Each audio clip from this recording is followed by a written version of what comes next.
Alrighty, everyone, welcome back to another episode of In Depth with David. This is the Patriots versus Ravens preview. It's good to be back, and I'm joined once again by a regular now on this channel, Chris, my good friend Chris. Oh, How are what's you up, doing today? everyone? What's up? How's it going? Doing pretty solid. This is going to be an interesting game for the Patriots. Home opener, first 2 weeks spent on the road, but we're back at Gillette. Mm. Uh, Gillette's going through some renovations too. I'm going to be going there in a couple of weeks. I'm actually going to the Lions game. I don't know if I told you that, but yeah, there's some construction going on at Gillette Hmm. right now.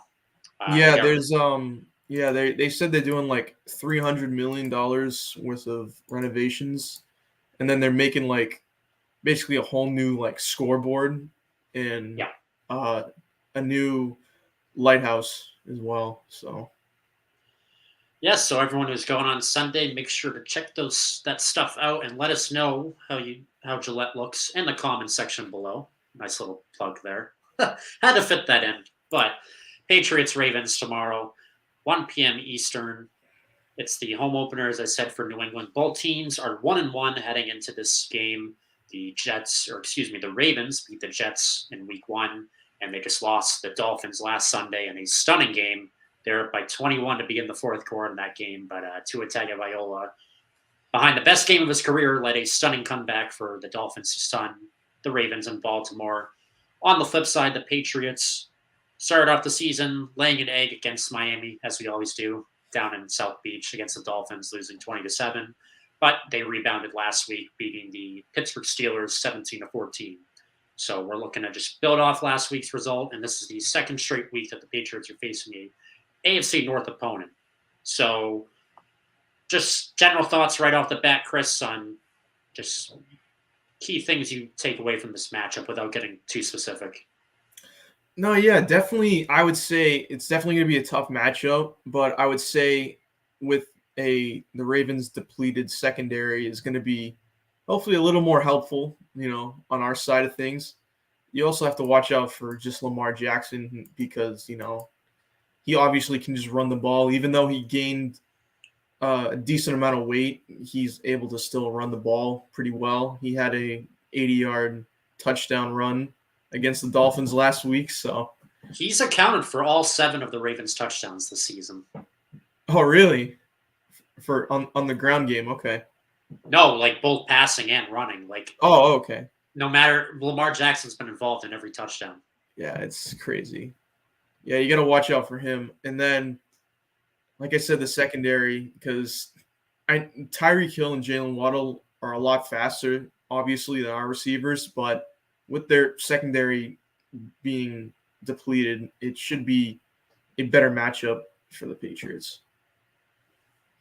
Yeah, and this is quite the storied rivalry. Not as of late in recent years, but the Patriots and Ravens were bitter rivals throughout the early 2000s in the Tom Brady days. Tom Brady and Ray Lewis, who was the guy for the Ravens, and Ed Reed.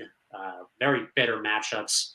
The players on both sides talked about how this was a rivalry full of hatred back in the day. Do you have any matchups over the years that stand out for you? Because for me, I mean, I feel like I'm cheating saying this one, but the most memorable one for me is the 2014 divisional game where the Patriots came Oh, yeah. back from being down 14 twice to win that game.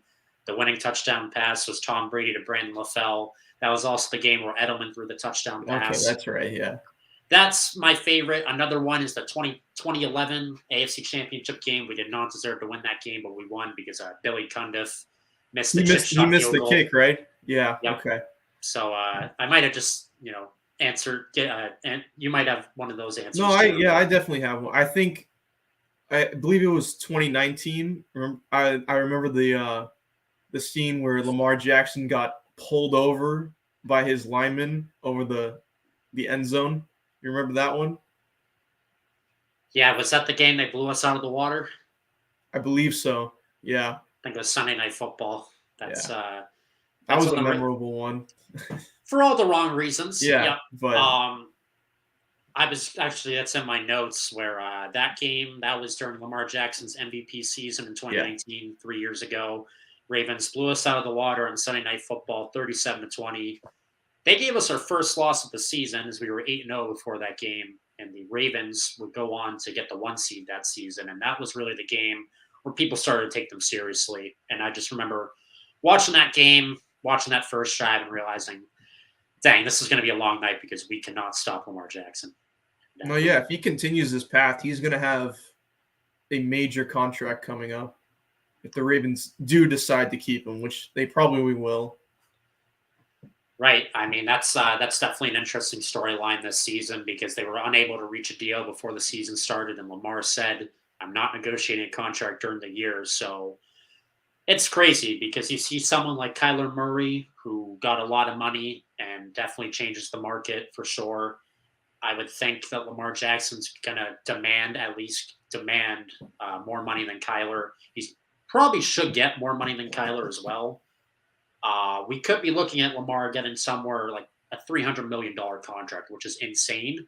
But he's just such an exciting player to watch, and I'm always rooting for him when he's not playing the Patriots because he's a guy who's on my fantasy team, as we talked about, as you know, far too well. But yeah, it's going to be really interesting to see how this saga with Lamar Jackson, his contract, plays out this offseason. But he is 1-1 in his career against the Patriots because he did beat us in 2019, but the Patriots were able to get revenge against Lamar Jackson and the Ravens in 2020. Cam Newton was the quarterback then, and he took him down. Granted, that game was a weird game. It was also Sunday Night Football, but it was a rainy game. Jacoby Myers threw a touchdown pass to Rex Burkhead. As a miserable 2020 team, but that was a fun game. And we won that game 23-17. So not too much to take from that game, like I just said. But this will be interesting because this is the first match between Mac Jones and Lamar Jackson. So we shall see what happens. For Baltimore, this offseason, they had a quietly good offseason. In free agency, they acquired defensive tackle Michael Pierce, safety Marcus Williams, and offensive lineman Morgan Moses. They drafted nose tackle Travis Jones, and within the last few days, they just signed Jason Pierre-Paul to add to their defensive line. So, what do you make of their off-season additions? Yeah, no, it was definitely, really well. Oh, it was confirmed about JPP? Because I heard that he was going to the camp. I didn't know if it was confirmed that he actually signed with them. But anyways, yeah, their draft was probably one of the better ones. They definitely put a lot of eggs in their basket with Rashad Bateman being their number one receiver. So far, it's been working out, since they traded away Hollywood Brown, probably for contract reasons. But they also drafted, I believe, Kyle Hamilton as their, I think it was corner, I believe, a rookie. And yes, safety. Okay, so yeah, he's been doing really well for them. But overall, they're always a strong defensive minded team like us. But with their new coach in place on the defense, it's kind of been up and down lately. So yeah, so we'll definitely get into the questions of Baltimore secondary later in this show. Getting to the Patriots injury report, they have 8 players who are questionable. Jacoby Myers at the top of that list is questionable with a knee injury. He just popped up in the injury report this week. Devon Godshaw, questionable with a back injury. He's a defensive tackle. Linebacker Raquan McMillan with a thumb injury. Cornerback Jalen Mills, hamstring. And there's 4 safeties who are all questionable. Kyle Duggar with a knee problem. Adrian Phillips with his ribs again.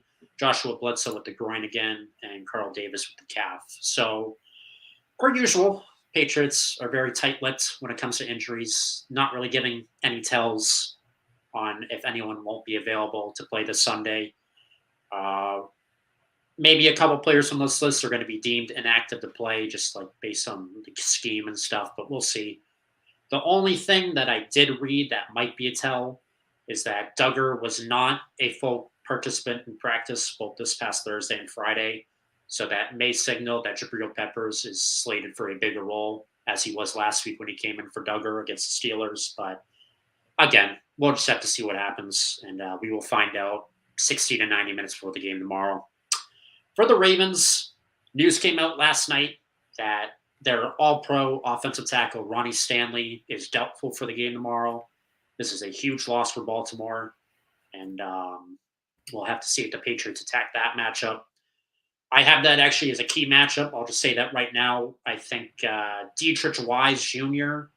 or any of our edge guys, like people like Josh Uche, Mac Wilson, and Anthony Jennings, might be picking on the left tackle who will be replacing Stanley, Patrick McCarry of the Ravens.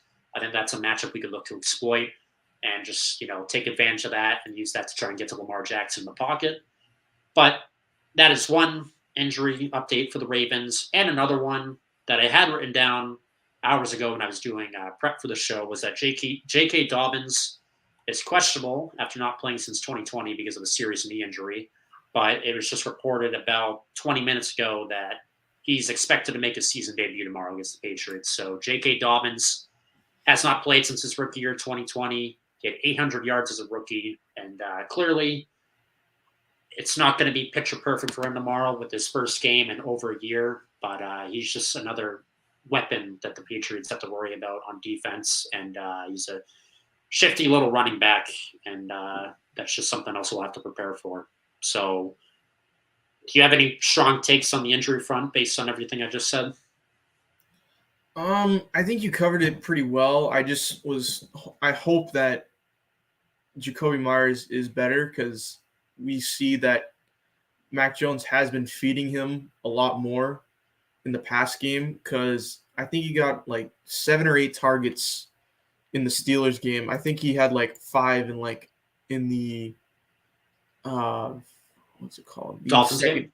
Yeah, I was about to say that. Yeah, and I feel like him and Aguilar are definitely going to have to be the spotlight for that offense. But in terms of the Ravens offense, getting their running back is good, but we don't know how good he's going to be after coming off, I believe it was a season-ending injury, and then coming back fully in pads to actually play the whole game, which he probably won't. We'll see glimpses of him here and there, probably goal line and such. But there's probably obviously going to be a lot of, running with Lamar Jackson. So Definitely. And Dobbins talked about his injury. I read a report saying that it wasn't just the ACL that was injured. It was his LCL, his meniscus, and his hamstring. So John Harbaugh, when they brought back Marcus Peters from his own ACL injury, the corner, he was on a pitch count, as John Harbaugh said verbatim, and I think we'll see something similar with Dobbins. He will be very limited tomorrow, but he'll look to make the most of his opportunities. Another injury report that I will bring up on the Ravens end that I almost forgot to bring up. This is a very big deal.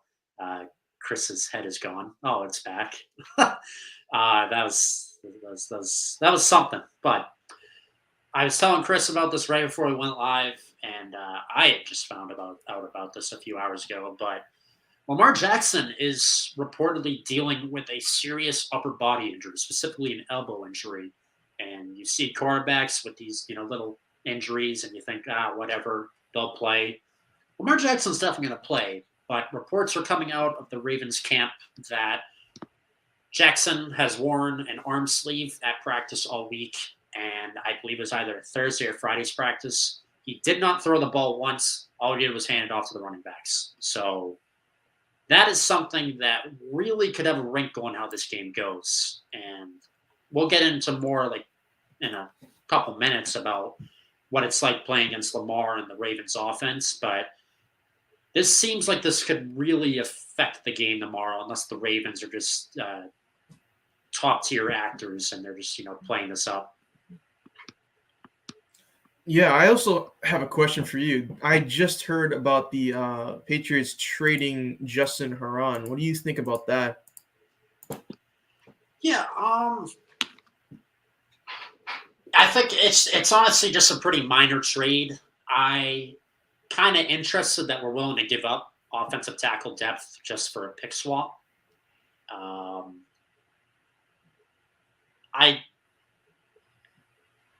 It's interesting. It's an interesting trade. I didn't necessarily love it in the sense that I'm not in love with Justin Heron, the player, but I think you need all the depth you can get because when you have when you have players on your offensive line who are injury prone, you're going to need people to sub in for them. And when you're giving away your depth for a pick that you don't know what it can become, it better be worth it. But does it have as big of an impact on this team as I think it does? Probably not. Like, I don't think that this trade helps the team or hurts the team really at all in 2022.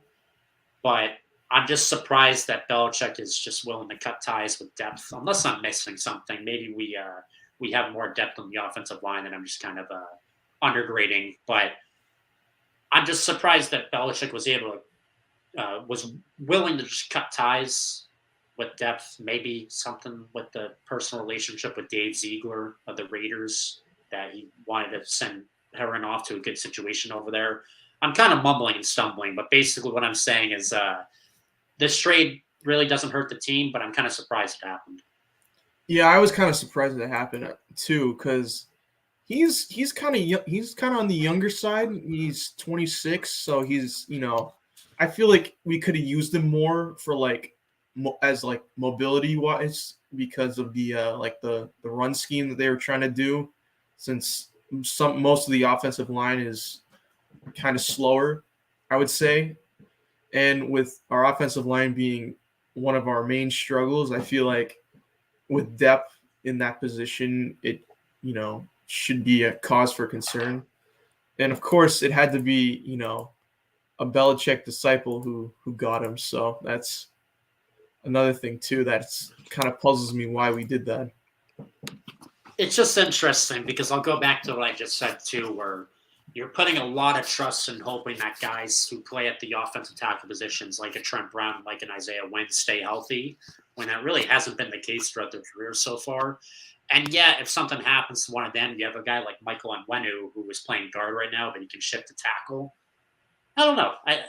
It's kind of weird. It was Belichick's always done these like in-season trades, but I don't know what the thinking is with us continually trading offensive depth, offensive line depth. The Shaq Mason thing, I guess, kind of makes sense in retrospect because we got Cole Strange, and we could shift people around to fill in for that void. As much as it hurt to lose a great player like Shaq Mason, this one seems kind of strange. Pun intended, Cole Strange, but it's what it is. Yeah. So earlier today, I watched film on Lamar Jackson and the offense. I watched the film from the game last week, and I also took some film from the game back in 2020 against the Patriots a couple of years ago. The Ravens offense goes in motion pretty much on every single play. Like every single play I see in every highlight reel, they always have a running back or a wide receiver in motion. So that's going to be something that the Patriots have to be on top of because that just creates confusion. The Ravens offense, before it was cool, in my opinion, has always been aggressive on fourth down. If it's a short yardage situation, they really like to go for on fourth. And just because they come out in a punt formation or a field goal formation doesn't mean they're actually going to do those things. They love to fake punt as well, fake field goal formations as well. I haven't seen them do that in a while, but I know Harbaugh loves to be aggressive. Lamar Jackson's become a great pocket passer. He looks so much more comfortable than I remember. Obviously, that might be a different story due to this injury, but from all the highlights I've seen, he just looks really comfortable there, just throwing the ball and taking his time. He heavily targets David Andrews and Devin DuVernay, or excuse me, Mark Andrews, David Andrews. Mixed up my Andrews, but Devin DuVernay and Mark Andrews are his favorite targets so far this year. He could look to target Mark Andrews a lot tomorrow in short yardage situations due to his throwing situation. Lamar on the ground is as good as ever. I don't think I need to, sugarcoat that much. As good as Lamar is running from north to south, he's just as good running east to west. It's literally just like watching like a Madden player out there, or like a Michael Vick. I didn't want to say that guy's name because of all the stuff surrounding him, but he's like a modern day Michael Vick kind of. Yeah, and the only time he really struggles is with the blitz. That's kind of when he gets a little flustered and panics. but he's gotten a lot better with that as his career has gone on longer. And yeah, that's really all my thoughts on the Ravens offense. How about you? What do you have to say about all of them? Yeah, I feel like one of the key things is you kind of want to keep them inside the pocket because I feel like if the defensive line allows Lamar Jackson to get outside of the pocket, it's really bad because he could easily just probably pick up 10, like a first down, 10, 15 yards because of just his legs alone. Because I feel like let him, just get the passing game. Because I feel like if we cover Andrews and Bateman I feel like Duvernay and I think Robinson is the other one that they have. It should, just be like the check down kind of guys. Do you think that due to Lamar Jackson's injury that they won't have as many pass plays designed for him, and that they'll do things like what they always tend to do, where a lot of the offense is just going to be Lamar take the ball and run it? Like, do you think there will be a lot of design quarterback runs tomorrow? I think there will be. I would say there's definitely not. I don't expect, like a 75-yard bomb when they had against the Jets. Belichick would cut everyone on the defense if that happens Yeah, tomorrow. that I feel like Jonathan Jones would definitely shut that down either way. But I would say there is going to be a lot of running options for him since he is like probably I would say he's probably the fastest quarterback. Him and Kyler Murray are definitely one of the faster quarterbacks in the league. So and due to J.K. Dobbins coming back off an injury, it may well be in their scheme. Definitely. And you made a great point with just wanting to make sure that Lamar doesn't scramble tomorrow. I think that that's imperative, even with this injury. When you get Lamar out of the pocket, he's very shifty. We've seen it practically all the time on like all these different highlight reels. He can make something out of nothing. He can run excellent east to west, north to south. And it's going to be interesting when he gets out of the pocket tomorrow because it's bound to happen. We're not going to be able to contain him all game. How the guys in the front seven react. I'm looking at guys like Jawan Bentley, Mac Wilson, Josh Uche. Can they contain him? Obviously, we talked about this in prior episodes. The Patriots made the schematic shifts this offseason with getting rid of guys, unfortunately, like Dante Hightower and Kyle Van Noy, to have more faster, leaner running linebackers instead of slower but more powerful linebackers. Because it seems like, as Matt Judon said in a press conference a few days ago, it seems like every team, or a good portion of the teams now, have quarterbacks that can scramble decently.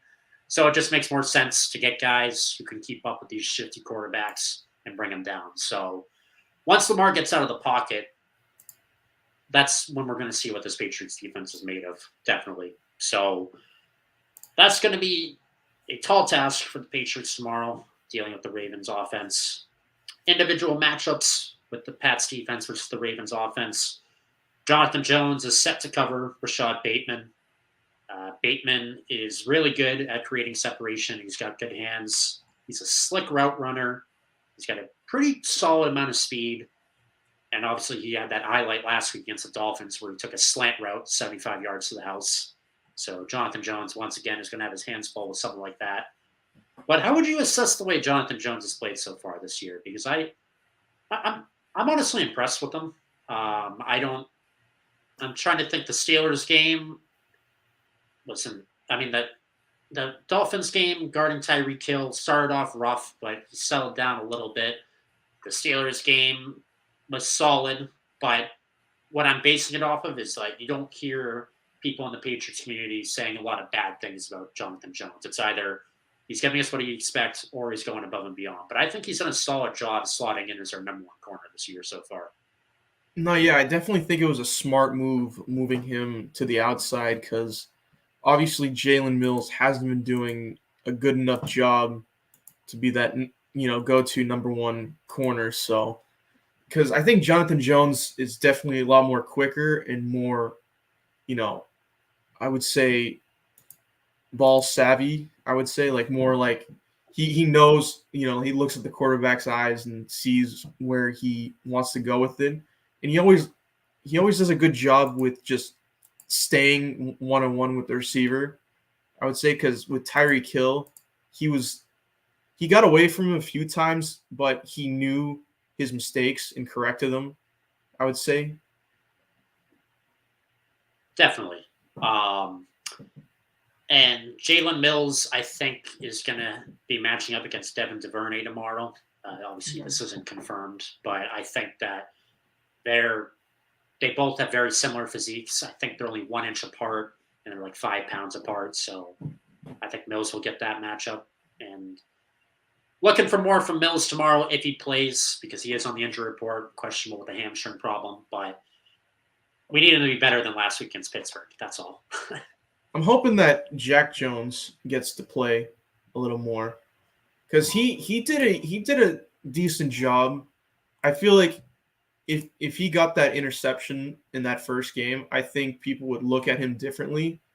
I think he'd be more of an option starting, I would say. And I think honestly Marcus Jones should be able to, play as well because since these are some speedy receivers as well, I would say, you know, youth is on our side a little bit.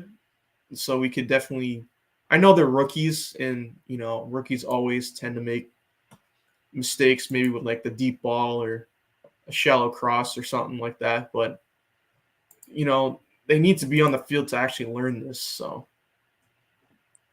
100%. So we're going to shift gears now from talking about the Patriots defense to now talking about the Patriots offense. We're coming off a better game, still nowhere near perfect in this new scheme, but the Patriots did a lot better in securing the victory on offense last week against Pittsburgh. Matt Patricia, I would say, called a pretty good game last week. I didn't like the Devontae deep shot interception play, but I don't know. Do you agree with that? I think he called a pretty solid game for the most part. the coach, Yeah, Matt Patricia. I mean, yeah, it was okay, but I hated the comments that Mac Jones said about that interception. He's like, that's what we wanted to do. It's like you really want to try to force the ball with two high safeties on Devontae Parker. And one of the high safeties was Fitzpatrick on that. But then I noticed later in the game, like that 6-minute drive, they went back to their original scheme of just ground and pounding the football. So I don't know how much credit I would want to give Matt Patricia because that's just going back to his old roots and Belichick's old roots of their play scheme. But I would say it's a slight improvement, but it's not where we want to be, obviously. But I hope it gets better. Yeah, I think it'll get better. And I mean, we're taking baby steps. Again, everyone's freaking out.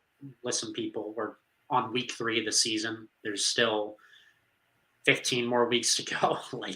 Everyone needs to relax. New scheme. We're doing all right. Everyone always in the Patriots community, wants to get the pitchforks out when the offense isn't the 2007 offense. It's like, relax, people. It's a transitionary period for the Patriots franchise.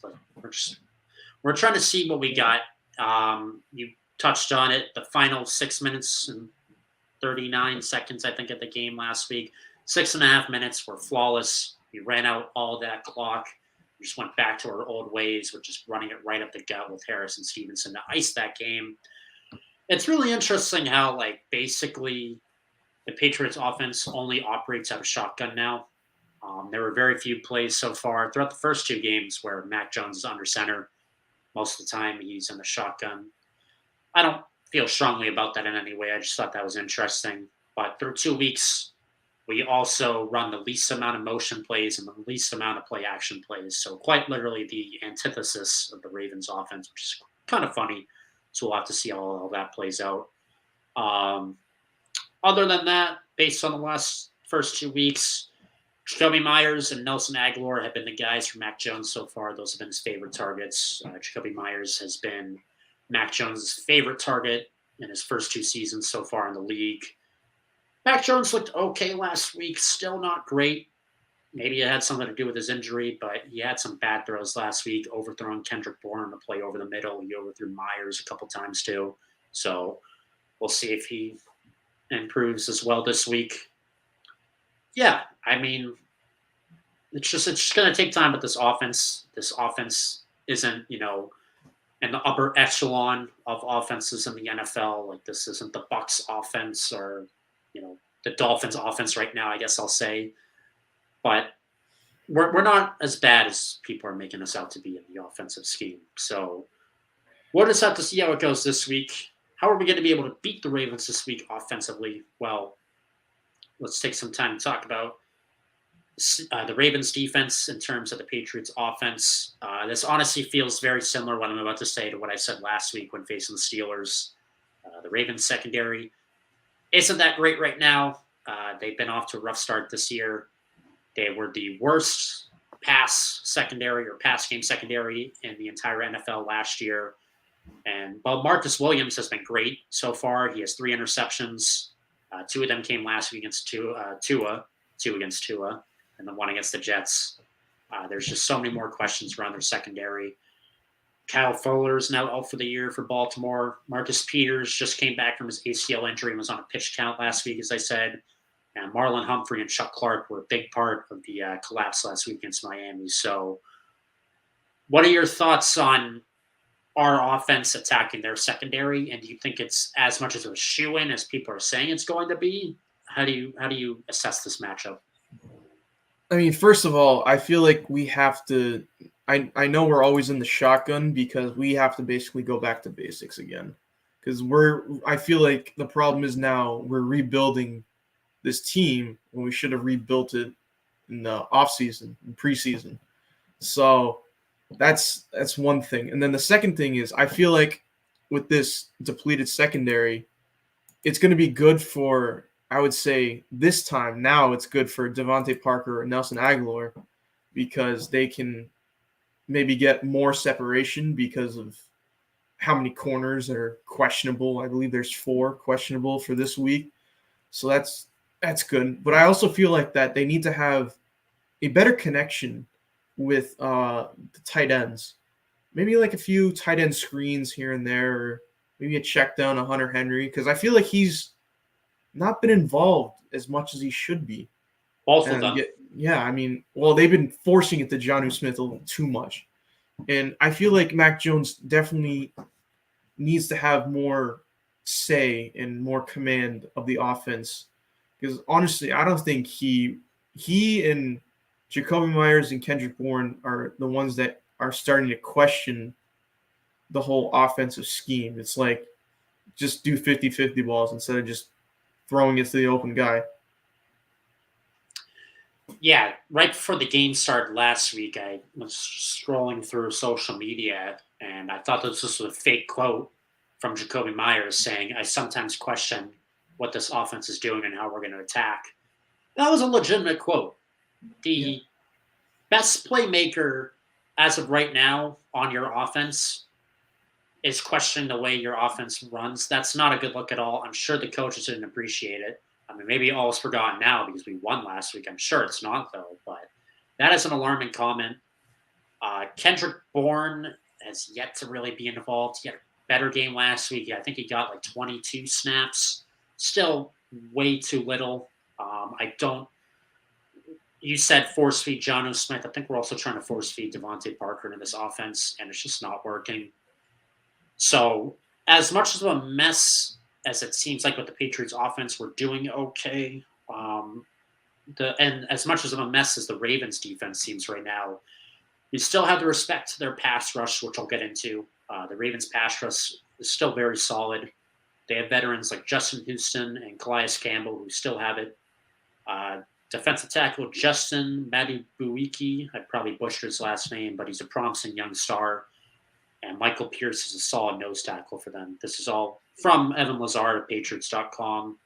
But all this is all nice and well. Like, if we can get Devontae Parker in a deep ball tomorrow, that'd be great. If Nelson Aguilar can moss someone again tomorrow, that'd be great. But we need to give Mac Jones time to throw the ball. And that's going to be another question on if we can do it because this Ravens pass rush is still the real deal and deserves respect. Yeah, we definitely need a lot more play action this time. That's my only main concern because I feel like what we feasted on last year was play action and a little motion. So I feel like the problem is we're just in shotgun the whole time, and it feel like the defense is able to easily read us more than we were in the past. Yeah, so obviously offensive line is going to have their hands full again this week with the Ravens front four. Looking at the film of what teams have done against the Ravens, I looked at the Dolphins film for what they did against the Ravens last week. It seems like we can try and beat them if we emulate this formula with what Miami did, which is just basically play catch with your receivers. I said this last week for what we should do with this, against the Steelers, but if Mac Jones can just get the ball out of his hands quickly to some of our shiftier guys like the Nelson Aguilars, Kendrick Bournes, and Johnny Smiths of the world, they can turn a 3-yard catch into a 20-yard game because the Ravens secondary has had a lot of problems with, being right there when it's like the snap plays, like the plays that quickly happen. So in the Dolphins game, Jalen Waddle and Tyreek Hill will finish with over 150 yards receiving, and a lot of those plays were just Tua throwing it right to them and having them run and do the rest. And we have some speedy guys too, obviously not as fast as those two, but you have some speedy guys on our offense as well. Where I feel like if Mac Jones can just get the ball out of his hands so quickly, a guy like Kendrick Bourne can turn a 5-yard catch into a 20-yard gain. And we've seen that the Ravens secondary, as I said, just can't keep up with that. The only way, in my opinion, you let the Ravens secondary off the hook tomorrow is if you try too much to force the deep ball again. Because any secondary can hold their own when the ball is thrown 40 yards in the air and all you have to do is jump up and either intercept it or knock it down. Like any secondary, no matter how bad you are, can do that. That's how that's how the Ravens got the turnovers last week against Miami. And I just hope we don't try and bail them out again with trying to force feed it to someone like Devontae Parker down the field, unless it's single coverage. But in my opinion, I just think we have to do what I said we should do last week against Pittsburgh, which is just whether it's short pass or whatever, Mac Jones quickly throw it and then just have the receivers do the rest. Yeah, I mean, although last week it was definitely a lot of blown coverage. I mean, there was a few guys that were just wide open. I know one of them was Tyreek Hill. Obviously, he's probably the fastest receiver in NFL.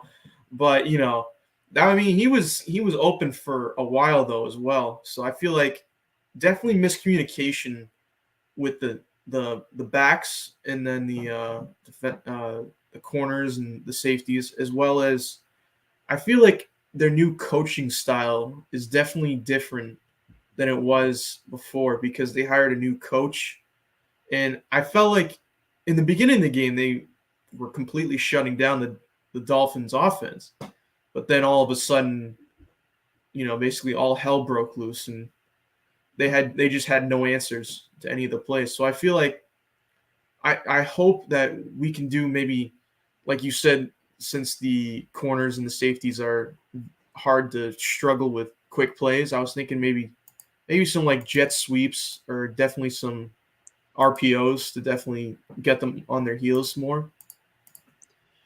Yeah, I want us to bring that back with Kendrick Bourne, like the jet sweeps at the end arounds, because we that those plays are designed for him. Like those plays are designed for the Kendrick Bournes of the world, the Jonnu Smiths of the world. I mean, I'm just still waiting for Jonnu Smith to break out. Like not only just this season, but just for the Patriots in general. And this seems like another perfect game for him. But there's no hype around the tight ends so far this week. But this is just the perfect situation for Jonnu, where given the ball, he's an athletic tight end. He can do something with it. It's like I don't know. I mean, I'm not a coach of the Patriots. They know way better than me. The guy who mans the whole team, I think, won 6 Super Bowls with us. I think he has like 8 rings total, something like that. So he knows what he's doing. But, Bill, if you're watching, just, keep us in mind. But anyways. A lot of people are questioning him, though. That's the problem. That's the only real downfall. Because I feel like. Well, do you think it's warranted? I feel like it's a sign, that we definitely need to get out of our old habits and maybe move forward. And I feel like what he's trying to propose may be the right way of putting in like a new offensive scheme, but you just need, the time, to develop them, and then you need great coaching, and then you need the right players to do all this stuff. And he was just, I feel like he just mashed everything together, and it is turning into like a car crash right now.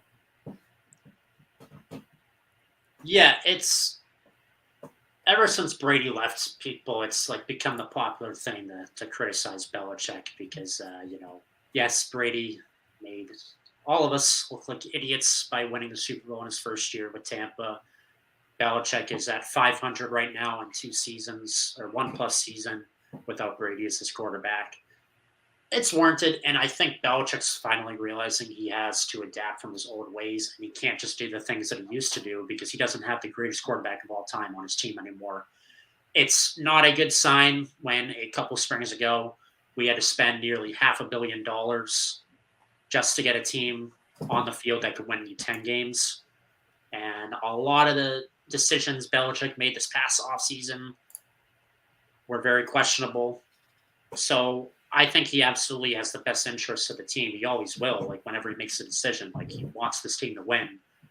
But I also question some other things, like this whole Kendrick Bourne saga. Like, I get it. He made a rookie mistake in training camp, missing a meeting. I think that was more of Matt Patricia's call, but missing a meeting, putting on the wrong pads in practice. But like, Bill, you can't get away with being a jerk to everyone like you used to be when we were winning all those times. Like when your team without the GOAT is coming off a 7-win season and a 10-win season when you got blown out of the water in the wild card. You can't get away with everything when you used to get away with when you went to 3 straight Super Bowls and won 6 Super Bowls in 18 years. So that's just my thoughts on that. But getting back to the Baltimore defense versus the Patriots offense, the Baltimore interior rushers are definitely more skilled than the edge rushers. So do you think we could be seeing the Patriots go back to doing more outside zone runs, or do you think they'll just continue going back to the power runs right up the middle that work for us better? I would stick to what they know best. I feel like the power runs have definitely been always in our favor. I know we struggled with it in the beginning of the Steelers game. I think we had like a couple with no gain and then a couple of, minus yards. But then things started clicking in the third and fourth quarter, and we were able to pound the ball and secure the win. Yeah, I think I wouldn't be surprised if the Patriots feel everything out tomorrow. Like maybe they try some outside zone runs, and then maybe they throw in some inside zone runs as well, and just see what works. I honestly don't know if the running game will have a lot of success tomorrow, just given how solid. Like that's the strength of the Ravens defense right now, that front four. So if they're up for the task, maybe we just turn to throwing the ball a lot. But we'll see. I think we're going to feel out a lot early on tomorrow. So we'll wait for that. My notes. Let's see. Another key matchup is Cole Strange versus Calais Campbell tomorrow for me.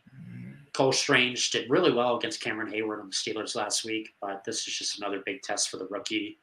He's got quite the chip on his shoulder because everyone says we reached on him. But, after a little bit of a rough preseason, how would you say Cole Strange has played? Because I think he's been doing pretty solid, and he had a great last week. I mean, in the words of Bill Belichick, he's just doing his job. I'd say since he's a rookie, he's got a lot to learn.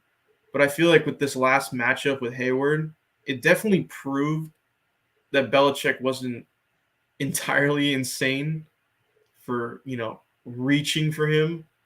But I know it's, the beginning of the season, but he's not doing bad. But this is I feel like a tougher matchup because Campbell's a lot taller, bigger, and stronger than him, and he might be overpowered. So I feel like they're gonna have to double team him a little bit more.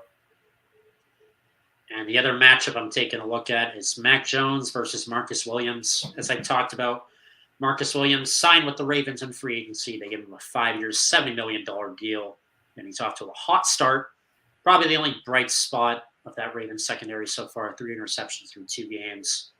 Just getting flashbacks to how last week went with Mac Jones testing his former college teammate Minka Fitzpatrick at the safety position, and that didn't work out well. So have to be careful of Marcus Williams this week, trying to be a ball hawk as well. So I just think that that's a matchup to look out for too.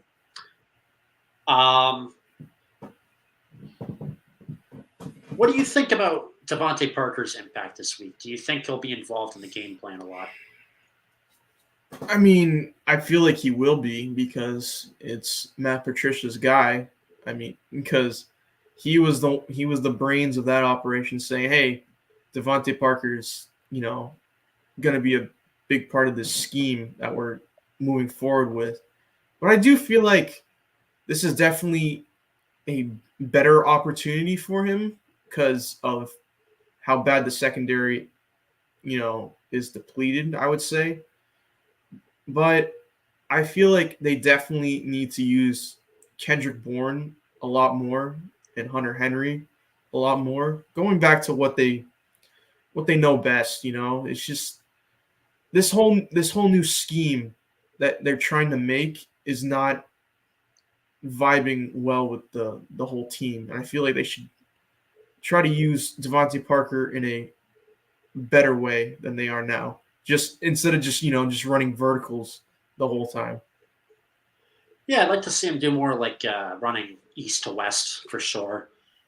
I'm sure he'll be on the field a lot. I'm sure he's going to get a lot of snaps again because, as you said, like that's just Patricia's guy. But I don't know. Maybe I don't think he'll have like a big impact on the stat sheet because in order to get the ball to him, it seems like Mac's going to have time to throw. And I don't know if that's going to be a frequent occurrence tomorrow, given the Steelers' D line versus our O line. But we'll have to see. I do agree. I think Kendrick Bourne needs to get more involved, but he did have more snaps last week than he did the week before against Miami. I think against Miami he had 2 or 3 snaps. Last week he had 22. But all this has me thinking, do you think that Nelson Aguilar has kind of taken over or has kind of leapfrogged Kendrick Bourne on the depth chart with how he's performed these first 2 weeks?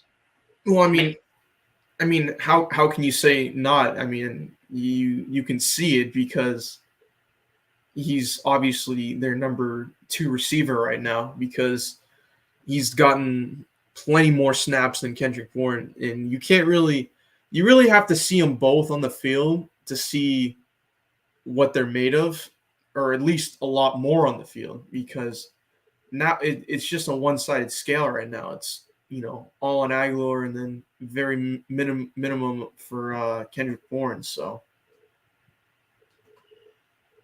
yeah, part of me was thinking like Bourne not playing is due to like game planning, but I wonder if it's just literally like because last week it's Kendrick Bourne really fits this game plan. Why is he not playing so much? And it seems again, Kendrick Bourne really fits this game plan.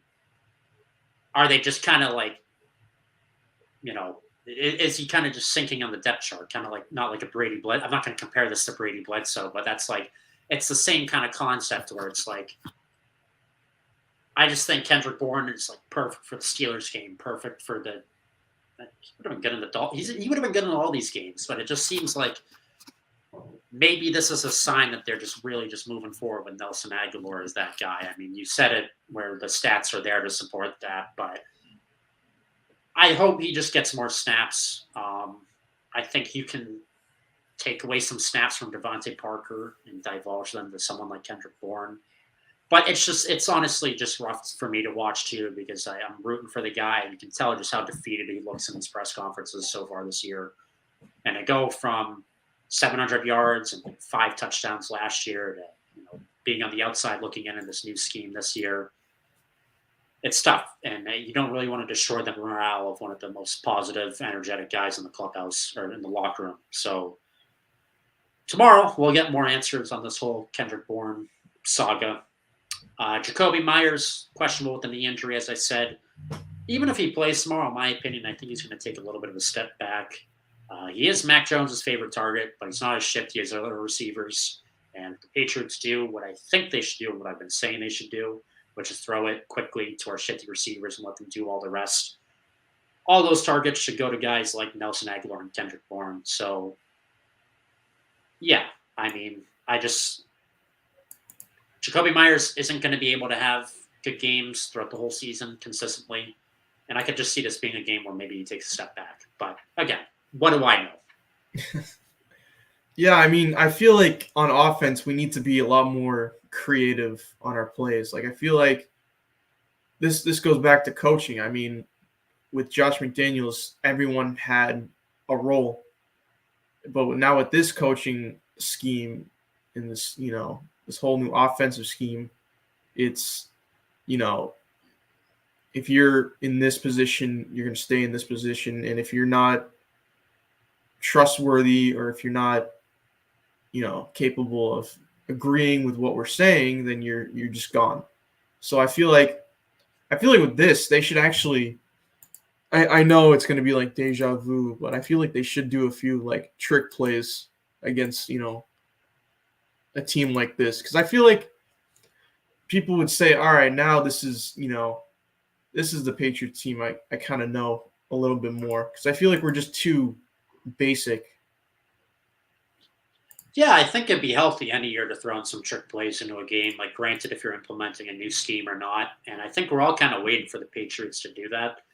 The closest thing we got to seeing a trick play, it wasn't even a trick play, but when everyone walked on the field, I'm like, what the heck is this? Was the Damian Harris touchdown last week after the muff punt, where the formation looked so cool. It was like they were in an L, but that's because we got rid of the fullback position. So that was like Ramondre Stevenson's kind of like our fullback now, at least in that formation.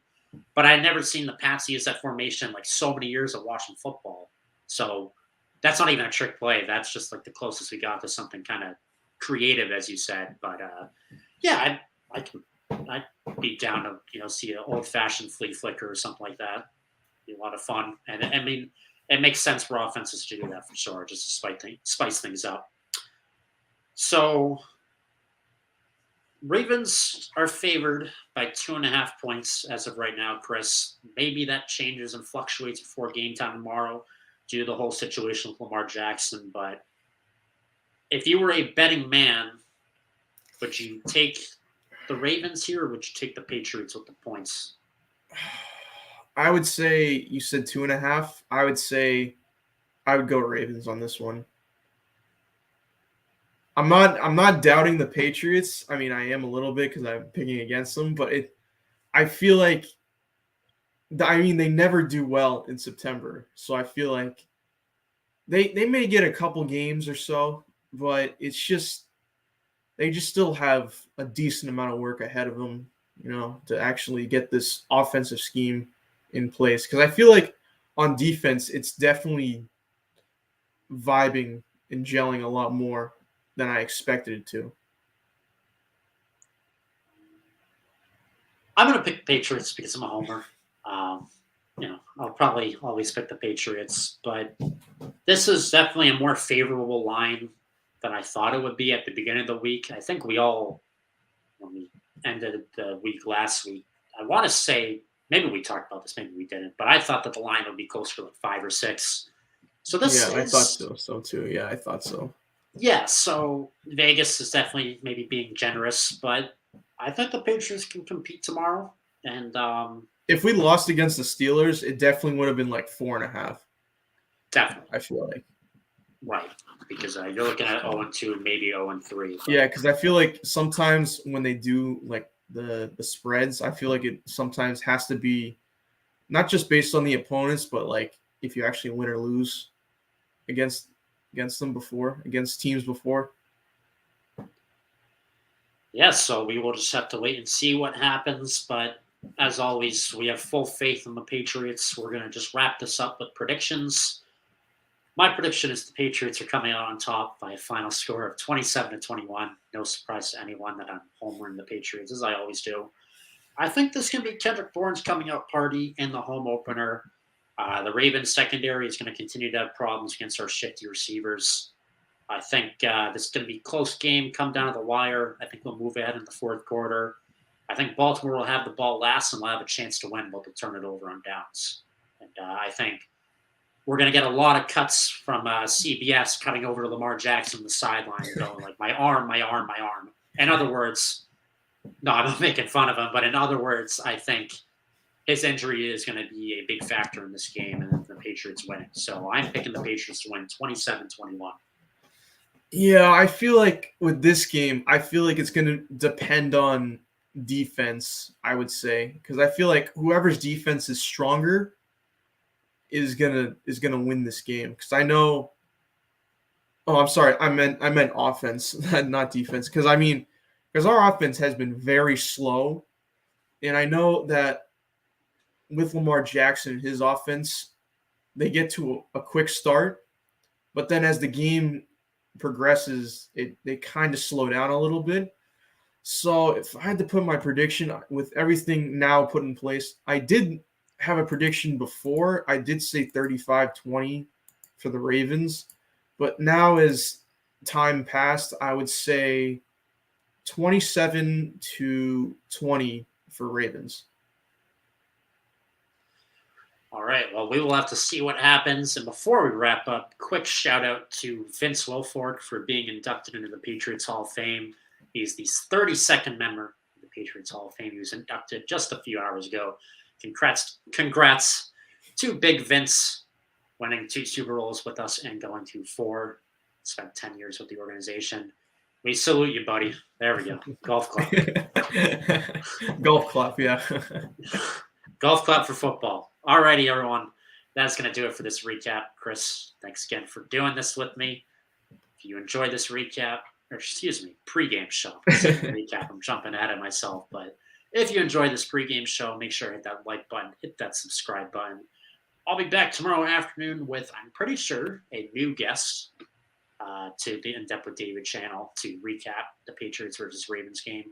Hopefully the home opener ends in a win. But yeah, just be on the lookout for more content. We might have to put the film reviews on hold just to address that to all the viewers.